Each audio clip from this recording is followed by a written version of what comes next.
Welcome back to Accrued Interest. Today, March 12th, 2025, we're going to read some trade websites so you can understand what a monster year YouTube Music had in 2024 and why I think it means you should stick with Google stock after this recent market sell-off this week. As always, a quick disclaimer, everything said on this podcast is for entertainment purposes only, as I am not a registered investment advisor. I got the idea for this video when I was reading some trade websites over the weekend where I like to look and see what industry insiders are saying separate from the different biases and opinions from various Wall Street analysts. A story that jumped off the page this past week was YouTube Music's announcement that they finally reached a new milestone of 125 million subscribers. I want to point out that the 125 million is a mixture of YouTube Music and YouTube Premium, but still, it is an amazing accomplishment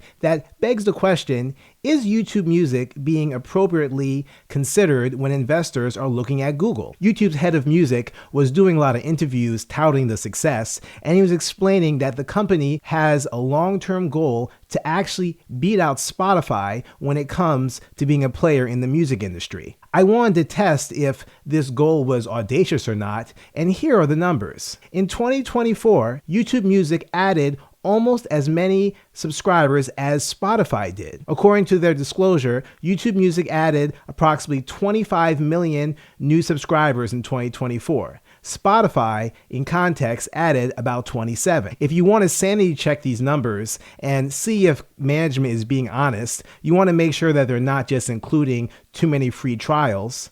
A good way to test these numbers is to read the interviews from Google Music's head, and you will see that some of the figures he gives out for streaming royalties match a large increase in subscribers. Music streaming services are contractually obligated to pay streaming royalties that are based on predetermined formulas, and they pay that to the artists, the labels, and the publishers. YouTube Music has been telling interviewers that they are actually helping save the music industry because YouTube Music has been paying billions and billions of royalties to many artists and performers, and the amount of royalties that they pay is beginning to approach Spotify levels. Now, YouTube Music has a way to go if they want to catch up to Spotify in terms of total users. While the growth in 2024 and the past few years has been very impressive, YouTube Music has approximately 125 million subscribers, whereas Spotify has about 263 million. The reason why we're doing this exercise isn't just to recite stats because we want to sound smart. We want to always be asking a fundamental question about the companies we're invested in. Is this a good business? I've said on many other videos, which this is another piece of evidence, that I absolutely believe that YouTube eventually is going to be recognized as the most valuable media property in the world. Let's think about YouTube's success in comparison with the rest of big tech. The names that might come to mind are Google, Amazon, Apple, Spotify. If you take a second to think, what companies have been successful in which verticals, you'll notice that not all of big tech is created equal.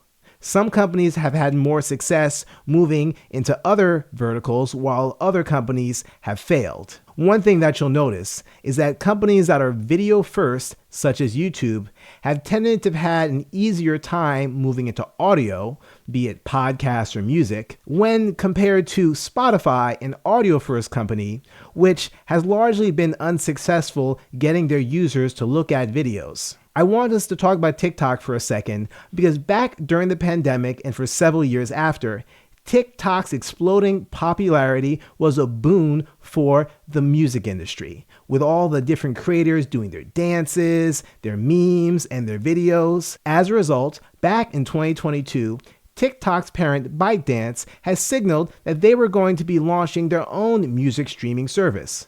The idea was that they could use the popularity of their service and different viral videos to help users find music that they want to hear. The service was announced in 2023 and launched, but very quickly it closed less than 1 year later. The service closed in November 2024 before they had even gotten the chance to launch in the United States. I want to highlight this article from the website Silicon Republic because I thought it did a good job going over the different reasons as to why TikTok streaming music platform ultimately was not successful. I found this quote to be probably the most convincing, even though it is the simplest explanation. A researcher from the service Forrester, Kelsey Chickering, had said that it basically is too hard to fight inertia. Quote, to shift consumer behaviors that are this established, TikTok would have to offer something significantly more valuable than what YouTube and Spotify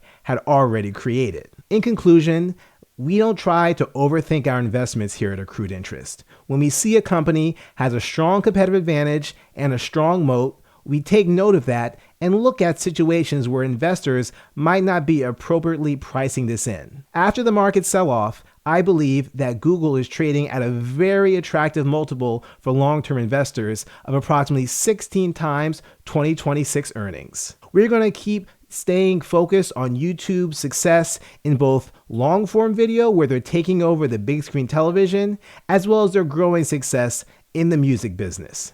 Stay tuned for more updates, and thank you for listening to this podcast. Don't forget to like and subscribe, and check out our curated playlists where you can follow all my videos based on Google, on Uber, AppLovin, or Fubo TV, and you will get alerted when I make updates.